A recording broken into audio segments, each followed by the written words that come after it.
Përshëndetje dhe mirë se vini në InfoWeb Media. Ky është podcasti nën uniformën e punëtorit të pastrimit. Në këtë puntat të parë, e cila përkon me një majnë ditën ndërkombëtare të punëtorëve, do flasim për ata që i shohim, por rrallë i dëgjojmë, punëtorët e pastrimit, çfarë mund të bëjmë ne si shoqëri për ta ndryshuar disi këtë realitet, çfarë mund të bëjnë institucionet nga ana tjetër, çfarë fshihet pas një dite të zakonshme pune të një punëtori të pastrimit.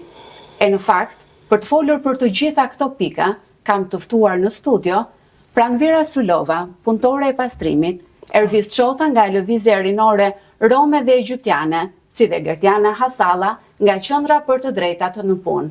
Mirë se erdhët dhe faleminderit që jeni me mua në këtë podcast të parë. Zonja Pranvera, do doja ta nisja me ju.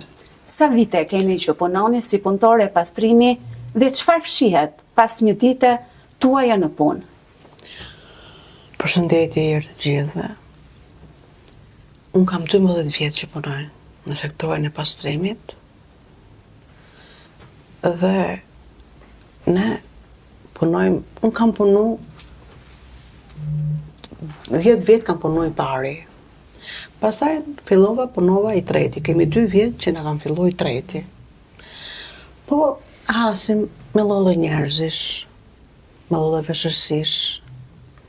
Ka njerëz që na falenderojnë, ka njerëz që na ofendojnë, se ngrejt edhe pak tymi ime, edhe ato çfarë bajnë. Nuk e llogarisim me fjalë, nuk na japin një falenderim në rrugë, po na ofendojnë. Ka njerëz që na falenderojnë ke rruga, ju lumshin krahat. Po shumica e njerëzve na bullizojnë, na paragjykojnë, po thonë. Na paragjykojnë në rrugë. Ne anashkalojmë, se çfarë do bëjmë? E anashkalojmë këtë gjë. Kjo është. Po kemi edhe çik vështirësitë e natës, sepse rasim që ne kalojnë makinat dhe ne kemi çik si frikë, sepse vetëm me një jelek jemi që ajo ndriçon ke rruga, se mos e kemi dhe atë jelek, ne makina na merr përpara. Plus fakti që jeni edhe një femër, një grua natën, po në vështirësi. O do ta llogarisi me fjalë femër barabar me burrin, me nuk ka që ta llogarisësh se je femër, sepse përdesa ti ke dalë në atë punë.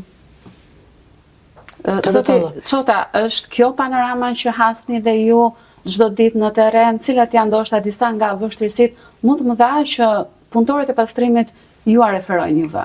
Në fakt, kjo që po referonte edhe zonja Pranvera është plotësisht e vërtet, madje ka akoma dhe më tepër nga kjo që po flasim, vështirësitë janë shumë të mëdha, janë sa fizike aq edhe sociale, do doja të thoja unë. Do të kemi parasysh që këta punëtorë punojnë gjatë gjithë kohës, pa gjatë gjithë vitit, punojnë ditën dhe natën në kushte motit vështira, si ndim ashtu dhe në verë, punojnë në mjete pune që herë janë pamjaftueshme, herë janë jo të duhurat, plus që janë të ekspozuar gjatë gjithë momentit në rrugë dhe rreziku është akoma më i shtuar për këta punëtorë, sikurse nga ana tjetër është edhe një mungesë e theksuar respekti ndaj këtyre punëtorëve. Pra, punëtorët e pastrimit ka një mungesë të theksuar dinjiteti dhe respekti nga gjithë shoqëria, por jo vetëm, edhe nga ana e institucioneve. Edhe këtu kam fjalën në kuptimin që zëri i tyre nuk shikohet me prioritet, pra të drejtat e tyre nuk kategorizohen si prioritare dhe që duhet marrin vëmendjen e shtuar nga ana e tyre. Zonja Pranvera, ju e cekët pak, por sa të sigurt ndjeheni ju kur dilni në punë, qoftë ditën, qoftë natën, përmendë pak që keni vetëm një jelek, po si keni kushtet dhe çfarë që do, nëse çfarë ju mungon? Ne nuk e kemi kushtet e mjaftueshme, sepse vetëm me një jelek me fjalë hasim në punë. Nuk e kemi ne do të përballemi me fjalë me ftoftin, me shiun, me vapun, do përballemi me të gjitha. Kur thoni jelek, çfarë nuk kupton që ju mungon që do ju ndihmonte, do ju mbronte?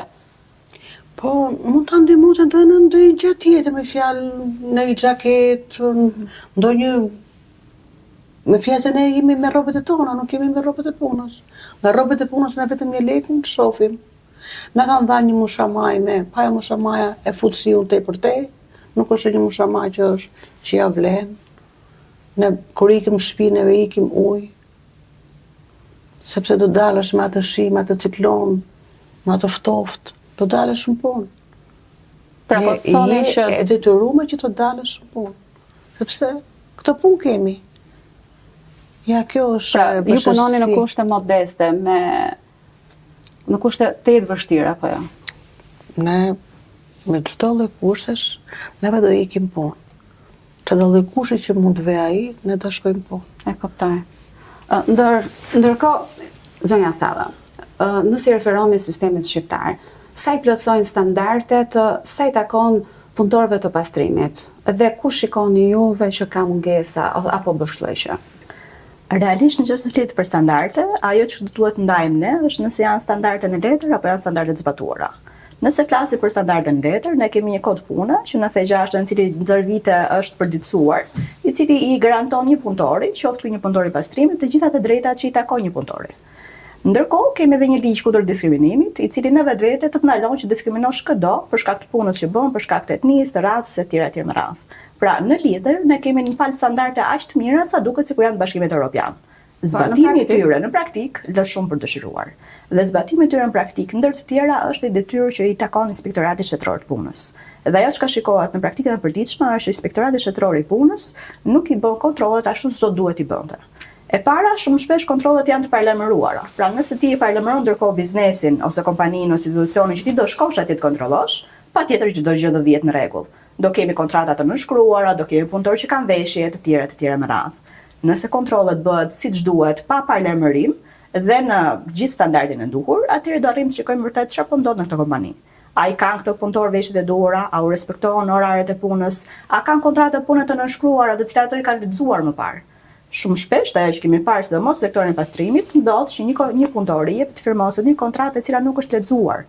Nëse ti nuk e lexuar atë kontratë, nuk e di çfarë ka brenda, nuk i njeh kushtet me të cilat ti po punon, dhe thjesht ke firmosur në fund, dhe madje nuk ke asnjë kopje të kësaj kontrate, e cila gjithashtu është detyrim ligjor, atëherë nuk jemi aty ku duhet në respektimin e drejtave të punëtorit. Po, patjetër.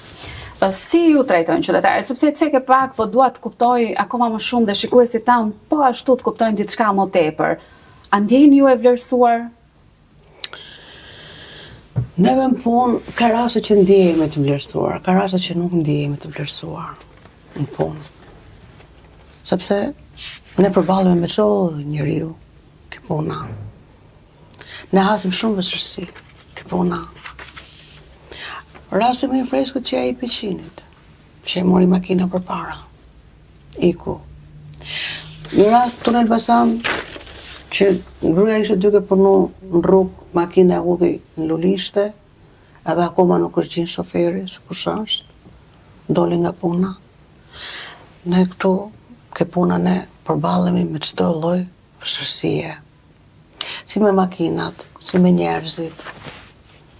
Kemi çdo lloj vështirësie neve në punave i kemi, që ne përballemi dita ditës. Nuk kemi një ditë për shembull që sot është e qetë dhe ti po e kalon. Ne përballemi me çdo lloj vështirësie këtu ke puna. Zoti Çota, mendoni që kjo lidhet edhe me mungesën e ndërgjegjësimit të informacionit ndoshta që posedojnë këta punëtorë dhe sa dëgjohet realisht zëri i tyre sot? Fakt do të thojë që kjo është një çështje shumë komplekse. Pra mungesa e vlerësimit ekziston nga të dyja palët, po themi, edhe nga ana e shoqërisë, që nuk e vlerëson punën që bëhet për të mbajtur pastër një qytet, sepse cilësia dhe shëndeta e qytetit është si rrjedhoj e punës thelbësore që bëjnë pikërisht këta punëtorë. Në mungesë të tyre qyteti jonë do ishte një katastrofë për sa i përket mbetjeve. Kështu që në këtë aspekt shoqëria shqiptare nuk arrin ta kuptojë që lodhjen që kanë këta punëtorë dhe sakrificën që bëjnë këta në ditën dhe natën për të mbajtur pastër qytetin ton, ata nuk e perceptojnë. Dhe unë do të thoj që kjo është çështje mentaliteti, që ne punën të cilat i konsiderojmë si të rëndomta, i ne vlerësojmë dhe i përbuzin. Rrjedhimisht përbuzin dhe ata që e bëjnë këtë punë që në rasti konkret janë punëtorët e pastrimit. Ka ana tjetër sigurisht që kemi edhe institucione të cilët shfrytëzojnë maksimum punëtorët për përfitimin e tyre. Dhe rasti konkret i punëtorëve të pastrimit që punojnë me paga shumë qesharake, pra nuk marrin pagën minimale. U mohohet e drejta për pushime të rregullave vjetore, u mohohet e drejta për pushimin në rast festa. Po si ka mundësi që një punëtor pastrimi sot nuk paguhet as me pagën minimale? Po sepse kontrata që përgjithsisht bëjnë kompanitë private janë kontrata ku cilësohen që nuk punojnë 8 orë. Pra kontrata me kohë të pjesshme dhe për këtë arsye ta paguajnë gjysmën e pagës minimale apo diçka më shumë. Ndërkohë që nuk marrin konsiderat vështirësinë që ka ky lloj pune, kushtet në të cilat punojnë këta punëtorë. Dhe unë do gjykoja pak nga provoja me këta punëtorë që kanë disa kohë që punojnë dhe i mbështes në organizimin e tyre. Kjo lloj punë nuk duhet konsiderohet si çdo punë tjetër, por duhet përfshihet tek ato punë të cilët konsiderohen si në rrezik për sigurinë dhe shëndetin e këtyre punëtorëve. Si e tillë duhet të ketë një kategorizim tjetër për sa i përket përfitimeve, qoftë në nivelin e pagës, por qoftë në aspekte të tjera, sigurimeve shoqërore dhe shëndetësore dhe kushteve të tjera të punës. Kështu që në këtë aspekt, duke konsideruar një punë me kohë të pjesshme, kompanitë përgjithsisht tentojnë që mos t'i japin pagën minimale, por rasti i qytetit Elbasanit, qarkut të Elbasanit dëshmon të kundërtën në fakt, se ka dhe kompani tjera të cilët punëtorët punojnë me të njëjtën mënyrë, me të njëjtat orë dhe me marrin pagën minimale, sepse në fakt tenderimi, kontrata që ata kanë me bashkinë, konsiderohet një kontratë e plot 8 orare, dhe kështu që detyrohet të paguajnë një pagë të plot sipas licitacionit në fuqi. Nga ana tjetër do doja të thoja që ka dhe një lloj, po themi, mungese informacioni për çështje të rëndësishme dhe tek punëtorët, ose një mungesë do thoja më shumë vetbesimi dhe forcë për organizim masiv për të reaguar kundrejt padrejtësive dhe shkeljeve të drejtave që bëhen nga ana e institucioneve publike, qoftë në rastin konkret dhe ana e kompanisë private. Kjo ka vështirësuar që punëtorët të kenë një organizim kolektiv dhe përpasoj të kenë disa përfitime më shumë sa i përket garantimit të drejtave. Se sikurse e tha edhe Gertiana, ne kemi standarde shumë të mira në letra, ama ne nuk i garantojmë ata në praktik. Kështu që ka nevojë që këtu të forcohet zëri i qytetarëve, të forcohet zëri i këtyre punëtorëve në mënyrë që këta drejta, këto standarde të parashikuara në letra në legjislacionet përkthehen në praktik dhe të garantohen për këta punëtorë. Ja, në fakt, zonja Pranvera, jeni ju informuar për të drejtat tuaja dhe mendoni që në disa raste ato janë shkelur apo nuk janë respektuar? Po, shumë ka. Neve, por nga kanë ardhur që na punon kontratën e nuk e dishim se çfarë ishte. Edhe neve kemi firmos pa vedije. Bilesun në atë moment, e kam çu visit, thash visa çfarë është kjo? Kur visi më ka kthy përgjigje pastaj është kontrata, po ne kur na kthej përgjigje ne e kishim firmos kontratën. Dhe kontrata që ne është bë pa vedije që ne nuk e dishim asnjë. Kur e kemi pyet me fjalë brigadierin që erdhi na e punin darkët, thash çfarë është kjo? Tha thjesht një kështu tha me fjalë tha që janë këto tha rregullimet e punës tha të siguracionit këto gjëra. Kjo që neve kontratën e kemi firmos pa vedije fare dhe nuk kemi marrë vesh asnjë informacioni me kontratën që është bërë. Zoti Çota, sa mendoni ju që janë të mbrojtur realisht, po flasim se ju i cekët pak problematikat dhe çfarë keni bërë ju si shoqat, pra si LRE, për t'i mbrojtur këta punëtorë dhe nëse mund të na sillni në një rast konkret? Po, patjetër. Në fakt, sektori pastrimit është nga sektoret më të vështirë dhe më vulnerabël, do të thoja, në vendin tonë. Dhe mbrojtja që këta punëtorë kanë, në fakt në letra është shumë mirë përshkruar, sepse sikurse e përmendëm dhe pak më parë, kemi legjislacion shumë të mirë që rregullojnë çështën e punës, por edhe çështën e diskriminimit. Problemi është se këta punëtorë nuk arrin dot që në praktik të përfitojnë këto të drejta. Ne kemi patur shumë raste që i kemi adresuar në fakt, qoftë tek Inspektorati i Punës, qoftë edhe në komunikim të vazhdueshëm që kemi qenë me kompaninë private, po edhe me bashkinë që është nënkontraktuesja e këtij shërbimi. Rastet janë të rralla, po themi, të garantimit të drejtave, por do dohet vlerësoja dhe veçoja rastin e fundit në fakt që është pozitiv, që falë organizimit të punëtorëve dhe mbështetjes së organizatës sonë, u bë mundur që të rritet paga me rreth 10% e këtyre punëtorëve. Është një gjë krejt e vogël, por sigurisht që është shumë domethënëse dhe unë do thoja që ka shumë gjëra tjera që duhen rregulluar dhe që përpjekja që duhen bërë punëtorët, edhe mbështetja që duhet të ofrojmë ne, shoqëria, por edhe institucionet publike do të jetë akoma më e madhe sepse sikurse biseduan ka shumë problematika që ende nuk kanë gjetur zgjidhje. po flasim për gjëra shumë bazike, për drejta shumë bazike, pra kur një punëtor nuk arrin dot të ketë një kopje të kontratës, atëherë këtu kemi filluar që t'i marrim mbar të gjithë shkeljet e tjera të drejtave, sepse një punëtor i cili nuk njihet me të drejtat i përmes kësaj kontrate, atëherë sigurisht që tendenca e kompanisë apo e punëdhënësit në këtë rast është që të mos ja bëjmë me dije të drejtat që ka, dhe kështu rrjedhimisht do duhet ja shkel për arsyet e tij, për arsyet e tyre. Raste të tjera pozitive të vogla, por që janë shumë domethënëse është edhe mbështetja që ne kemi ofruar për punëtorët, dhe fakt është do të vlerësoj që është organizimi i tyre pikë pari për të garantuar pushimin javor, sepse shumë kohë më parë nuk e merrnin një ditë pushimi që është një drejtë e parashikuar nga legjislacioni, nga kodi i punës. U desh që të bëj një organizim punëtorëve, një reagim i tyre masiv dhe një tyrezë diskutimi me të gjithë aktorët në mënyrë që të garantohej një ditë pushimi. Por ama nuk marrin pushimet vetore të plota siç garanton legjislacioni, kështu që kjo është një sfidë akoma më e madhe. Pra diskriminimi po thuani që nga institucionet. Absolutisht që po.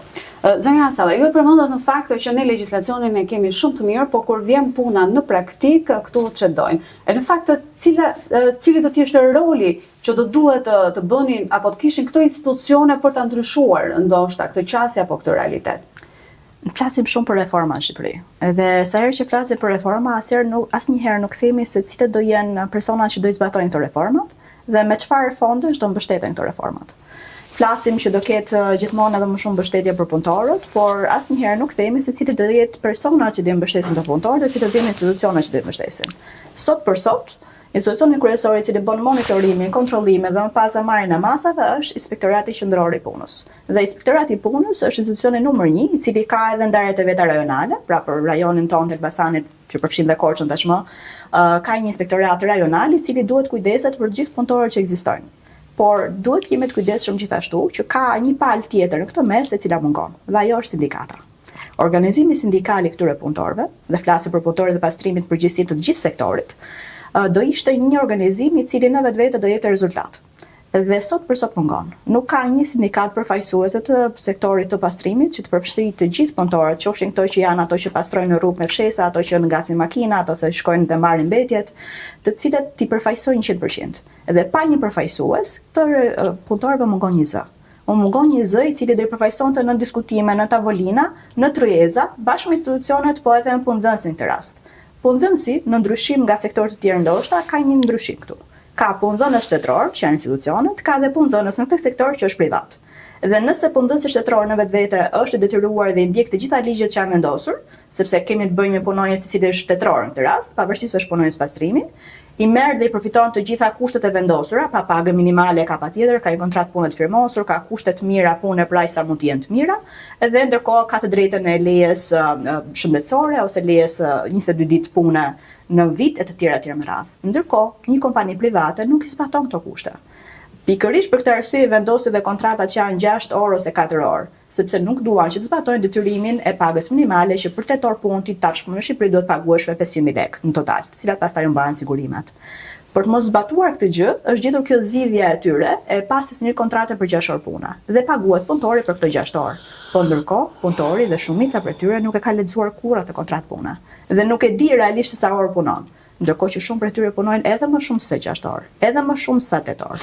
Në fakt jam kurioze të di, po për me punën e natës, nuk duhet që shpërblimi apo pagesa të ishte më e madhe se llogaritën 4 deri në 6 orë, po kam përshtypjen lihet me keqdashje jashtë vëmendjes puna e natës apo jo? Puna e natës, puna në ditë pushimi dhe në ditë feste.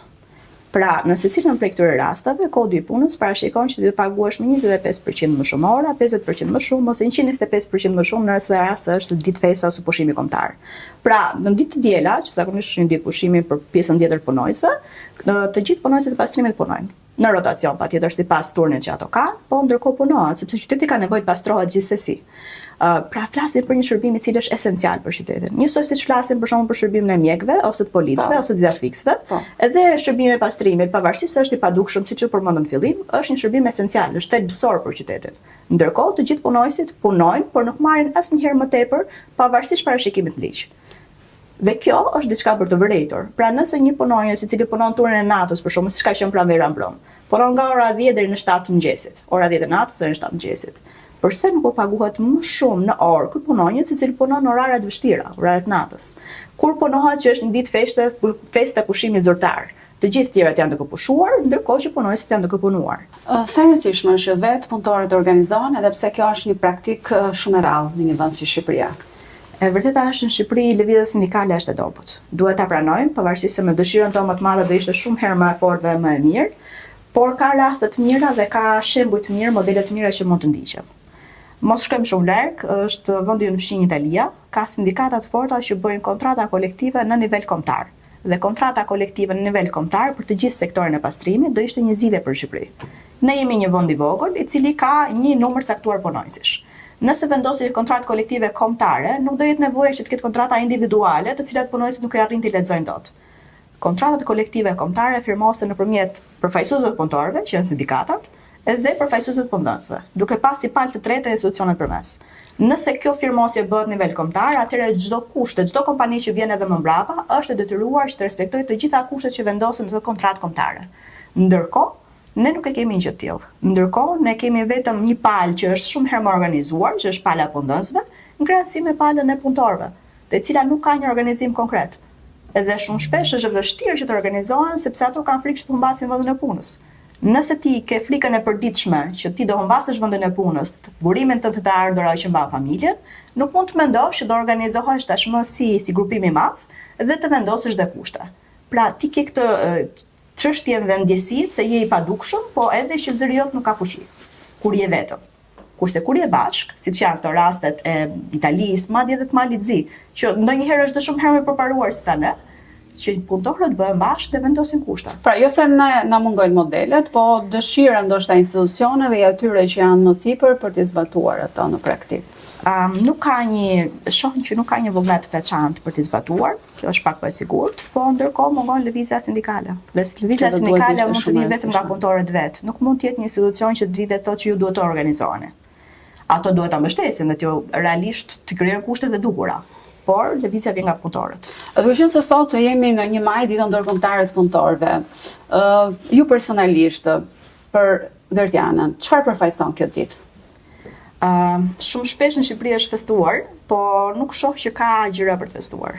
1 maj është një ditë për kujtime për gjithë ato punëtorë që kanë humbur jetën në vendin e punës, pasnjëherë nuk kanë marrë diçka mbrapsht, të paktën familjarët e tyre, dhe 1 maj do të jetë një ditë revolte. Do të jetë një ditë proteste, sepse nuk i kemi arritur Shqipëri kushtet e drejta të punës për të gjithë. Dhe nëse mungojnë kushtet drejta pune për një person, për një kategori, atëherë mungojnë për të gjithë një tjerët. Sepse është shumë e thjeshtë të biesh në të njëjtën grack të mos zbatimit të ligjit, të mos marrjes së kushteve të mira të punës. Nëse ndodh për një kategori të caktuar ose për një sektor të caktuar. Nëse punëtorët e pastrimit nuk u respektojnë të drejtat, atëherë edhe çdo punëtor tjetër në çdo kategori tjetër është i gatshëm dhe mund të ndodhi që të mos i zbatohen të drejtat. Kështu që është ditë revolte. Patjetër. Ndërkohë, edhe në një ditë pushimi si sot, ti je në punë, pra në 1 maj, e tham, po për ty çfarë përfaqëson kjo ditë? Unë do shkoj në punë, do dalë në punë, do punoj. Është ditë pune. Po është ditë pune për punë. Nuk është festë për shembull që mund të festoj, është ditë pune. Nuk ke ndonjë organizim me kolegët për të festuar? Jo, asgjë, unë do dalë në punë, do punoj. S'kemi ne nuk i njohim festat. Në edhe që është me fjalë natë e vitit të ri, ne do dalim punë.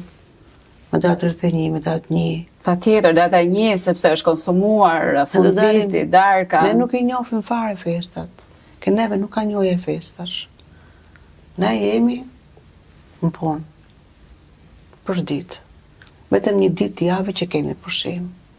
Edhe e varet se kur qëllon, e hanë, e marë, e më punë. Është me rotacion. Është me. Që thua edhe veti. Zëri Çoda, po për ju, çfarë simbolizon 1 maj? Në fakt, çfarë do duhet simbolizonte në Shqipëri? Mund të ishte pyetja në fakt më korrekte për t'i dhënë vëmendjen e duhur kësaj dite, sepse në perceptimin e shoqërisë, kjo është një ditë simbolike që ka mbetur në memorien e qytetarëve për një pjesë që është festë, ndërsa për pjesën tjetër që thjesht flitet për drejtat punëtorëve dhe kaq. Ndërkohë që unë mendoj që këtë nuk do të jetë vetëm një ditë e vetme në vit që ne do duhet përkujtojmë. Pra, nëse ndajmë bashkë, është ditë simbolike apo reale? Kjo në perceptimin real të shoqërisë është ditë simbolike, ama çfarë duhet të ishte, do të ishte një ditë reale ku manifestohen të drejtat e punëtorëve, zëri i punëtorëve, të shtypur do të dita në cilët ne propagandojmë më shumë për drejtat tona, për të fuqizuar më shumë organizimin sindikal punëtorëve kështu me radhë. Ndërkohë që realiteti në Shqipëri tregon krejtësisht një gjë tjetër, me parashtim të një organizimi shumë minimalist të disa prej sindikatave apo organizatave që punojnë për drejtat punëtorëve që përpiqen të bëjnë një organizim qoftë edhe modest për të përçuar disa mesazhe kundrejt punëdhënësve apo dhe shoqërisë për drejtat që duhet garantojnë punëtorët, në përgjithësi kjo është një ditë e harruar dhe thjesht simbolike që ka lënë një çek në kalendarin tonë të përvitshëm edhe kaq. Ndërkohë që unë do doja që këtë ditë të ishte një ditë që shënoheshe vërtet në kalendare dhe që të pasoheshe çdo ditë më pas me të njëjtat reagime, me të njëjtat organizime për sa i përket respektimit, promovimit dhe garantimit të drejtave të punëtorëve në Shqipëri. A mendoni se çështja e pastrimit në tërësi është e nënvlerësuar në Shqipëri dhe pse mendoni se ndodh kjo?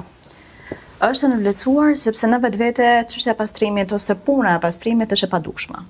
Është e padukshme sepse ti asnjëherë nuk vë re nëse është pastruar sot jo apo jo qyteti, sepse mendon se merr për të mirë që duhet të jetë pastruar. Por ama një ditë që nuk pastrohet, kuptohet, revolta ndodh. Pastrohet, atëherë shikohet realisht dhe punëtori ose qytetari thjesht arrin të shikojë që prit se ka pasur një problem këtu në mes. Dhe zakonisht kur ka ndrime kompanish ose problematika të tilla ndodh që nuk pastrohet qyteti dhe atëherë qytetarët fillojnë të revoltohen për papastërtitë që shikojnë, për mungesën e marrjes mbetjeve nga kazanët e të tjera në radhë. Pra, çdo ditë po ta mendosh, ti nuk zgjohesh në mëngjes në rendimin që po sot po pastrohet qyteti apo jo. Po ndërkohë vlerëson një punë e cila është shumë herë më e dukshme. Problemi dhe ndoshta më shumë sa problemi, po çështja në lidhje me punëtorët e pastrimit është që rezultatet e punës tyre nuk kanë një impakt të madh social. Sepse impakti më social flitet kur shikojmë për shembull policinë ose zjarfikset ose mjekët, urgjencën. Ti e dëgjon urgjencën e shikon dhe impakti që ajo jep to apo pëshërohet një jetë njeriu. Ndërkohë që kjo puna e vogël e përditshme e pastrimit është një punë e cila nuk shikohet me sy. Edhe ti e merr për të mirë qenë. Dhe kur e merr për të mirë qenë, e shikon si një privilegj tonë të përditshëm që unë do të zgjohem dhe rrugët do jenë të pastruara dhe plera do jenë të marra edhe të tjera më radh. Çka ndodh? Ne nuk e shikojmë punën, nuk e shikojmë punëtorët dhe shpeshherë na duket aq i zakonshme sa edhe nuk e shikojmë punëtorin që është duke i bërë punët që ne në shtëpinë tonë e bëjmë vetë. Pra nëse ti e merr për të mirë qenë që shtëpinë tënde do jesh ndërkohë në një ambient të pastër, të mirëmbajtur, të rregulluar, pretendon që e tillë do jetë dhe rruga dhe e merr për të mirë qenë. Një punë e cila është e padukshme shpesh ndodh që nuk vlerësohet, për shkak të impaktit munguar që ti e shikon në jetën e përditshme. Por në momentin që ja mungon, në momentin që rrugët janë plot, në momentin që kazanat nuk janë pastruar, në momentin që ti fillon dhe shikon baktere, mbetje, çdo gjë që është në rrugë, atëherë fillon të shikon ndryshimin. Dhe atëherë ti revoltohesh brenda si qytetar. Përndryshe çdo gjë është e zakonshme për ty. Por duhet kemi parasysh që këtë punë nuk bëhet vetvetiu, këtë punë e bën njerëzit. Këtë punë e bën njerëzit, ato njerëz që në çdo ditë edhe i shikojmë në rrugë, në çdo orë të ditës ose të natës tashmë, dhe harrojmë që janë njerëz që kanë nevojë të trajtohen me dinjitet në vendin e punës. Dhe trajtohen me dinjitet edhe nga njerëzit e tjerë, nga qytetarët e tjerë, përveç se personave me të cilët punojnë. Totalisht në fakt dakord me ju, po e pranuam tashmë që një nga mekanizmat kryesorë si kundër janë sindikatat nuk funksionojnë. Por vetë institucionet, çfarë mund të përmirësojnë në vijim? Më pakta që mund bëhet, sidomos kur flasim për kompanitë private. Kompanitë private lidhin një kontratë me bashkitë. Është një kontratë e cila ka disa kushte të qarta për mënyrën se si ndahen fondet në momentin që bashkia disburson fondin për kompanitë e kushtet e tjera në lidhje me pastrimin. Ajo çka ne propozojmë më pakta është që kontratë që bëhet mes palëve, në këtë rast bashkisë dhe kompanisë private, të ketë kushte të qarta për mbrojtjen e drejtave të punëtorëve. Nuk mund t'i lëm punëtorët jashtë ekuacione. A ka një kontratë të shkruar e cila është e lishme dhe në shkruhet nga dy palët? Gjëja e parë që duhet bëhet është që të ketë kushte të shkruara për të mirëmbajtur dhe për të siguruar të drejtat e punëtorëve të pastrimit. Punëtorët e pastrimit nuk janë thjesht një makineri aty, janë njerëz. Janë njerëz të cilët kanë të drejta që duhet të zbatohen 100%. Dhe si bashki, si institucion në këtë rast, e para që duhet bësh është të sigurohesh që zbatohet legjislacioni shqiptar. Dhe legjislacioni shqiptar bashkia e njeh shumë mirë. Nëse e njeh, çdo pikë e tij duhet zbatohet. Dhe aty duhet nënshkruhet që kompania e cila merr përsipër këtë tenderim publik, s'është një tenderim publik, pra janë para publike, janë të gjithë ne qytetarëve, duhet që të respektohen të gjitha të drejtat e punëtorëve. Përndryshe nuk po shkojmë aty ku duhet. Po qytetarët, zotë Çolla, çfarë mund të ndryshojnë nga nesër? Ata me veprimet e tyre mund të bëjnë një ndryshim shumë të madh për sa i përket respektimit dhe vlerësimit të punëtorëve të pastrimit. Duke qenë se puna këtyre punëtorëve është shumë thelbësore për funksionimin e qytetit, dhe sikurse e përmendëm më pak më parë që mund të jetë vërtet e padukshme puna e tyre, por ama ata kur zgjohen në mëngjes shohin një qytet të pastër, dhe janë të qetë shpirtërisht, ku shohin që cilësia e qytetit për sa përket dhe ajrit edhe pastërtisë është e madhe, atëherë do duhet që minimalisht të vlerësojmë punën e këtyre punëtorëve që janë të padukshëm, për që realisht e bëjnë të mundur këtë gjë për ta. Kjo është minimalisht ajo që duhet bërë. Pastaj e dyta që mund bëhet është që përveç vlerësimit është nevojshme që edhe ata të jenë zë mbështetës për garantimin e të drejtave dhe dignitetit të këtyre punëtorëve. Sepse pa këta, pa punën e këtyre punëtorëve, sigurisht që edhe ata do ishin në një situatë shumë të vështirë për shëndetin e tyre, për funksionimin e qytetit, për jetën e tyre të përditshme. Pra puna e këtyre punëtorëve do duhet të implikojë drejtpërdrejt dhe angazhimin e vetë qytetarëve të Elbasanit, por edhe të Shqipërisë në mënyrë që ata të bëjnë një zë i fuqishëm në mbrojtje të drejtave këtyre punëtorëve.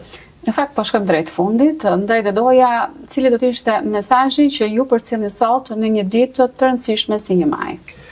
Do të thojë që digniteti i këtyre punëtorëve nuk është luks, por është një drejtë themelore dhe si e tillë duhet garantohet pa kompromis nga punëdhënësi, sikurse do duhet që të meritojnë këta punëtorë dhe një vlerësim të merituar nga gjithë shoqëria shqiptare. Cili do të ishte mesazhi juaj sot, zonja Frandera? Mesazhi im do jetë që edhe neve me fjalë të vlerësohemi si të gjithë tjerët. Mos shajemi, mos ofendohemi, se dhe neve njerëz jemi mbi të gjitha. Dhe neve kërkojmë një farë respekti. Respektin e kërkoni nga qytetarët apo nga institucionet? O dhe nga institucionet, pa edhe nga qytetarët. E kërkojmë të gjatë. Që mos shajemi, mos ofendohemi, kurse nga institucionet, për shembull, neve na jepet e drejta që na takon. Mesazhi juaj sot? Unë i bashkohem Mervisit kur thotë që digniteti në punë nuk është një privilegj. Digniteti në punë është një drejtë njerëzore. Edhe nëse ka një thirrje për institucionet, ajo është që realisht të zbatojnë dhe të bëjnë punën e tyre ashtu siç duhet ta bëjnë. Legjislacioni shqiptar ekziston, ka kushte shumë të qarta dhe ato kushte duhet zbatohen. Nëse flasim për punëtorët pastaj, ka ardhur koha që punëtorët ta mbysin frikën e tyre edhe të bashkohen. Të bashkohen dhe të kërkojnë ato drejta të cilat të takojnë, të kërkojnë respektin që meriton puna e tyre edhe të vlerësojnë së pari çdo përpjekje që bëjnë pa pasur frikë që zëri i tyre do mbytet. Ky diskutim na kujton se pas çdo rruge të pastër qëndron një njeri, një histori, një përpjekje. Prandaj respektojeni atë. E në fakt digniteti në punë nuk duhet të jetë thjesht një kërkesë, por një drejtë e garantuar. Unë ju falenderoj shumë për këtë bisedë dhe që ishit me mua në këtë puntat të parë të podcastit Nën uniformën e punëtorit të pastrimit. Faleminderit. Faleminderit ju. Faleminderit juve. Ju falenderoj të dashur miq edhe ju që na ndoqët në InfoWeb Media. Unë ju lë takim në puntatën e radhës. Deri atëherë, mirupafshim.